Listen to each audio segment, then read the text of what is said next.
Hello, good morning guys. Yan si Birdie oh. Gahanap ng pagkain. Yung nilagay kasing kubos dyan. Yan, dry na dry. Kain niya. Kunti na lang nga. Dami dati yan. Tuwing umaga yan sila dyan. Pumupunta. Yan talaga siya mahilig dito magpunta sa loob. Gahanap ng pagkain. Ayan siya guys. Marami dito ibon. Mga kalapati. Yan siya gayo.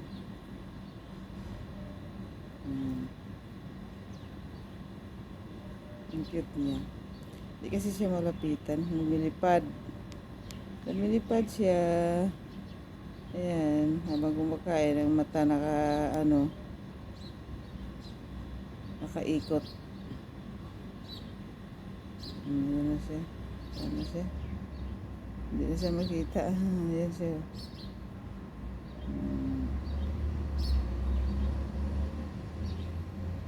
Parang sa amin to sa Iloilo, tawag nito prokokok mo. Na ibon. Yan na siya. Busog na siya. Alis na yan. Labas na siya sa gate. Labas na yan siya sa gate.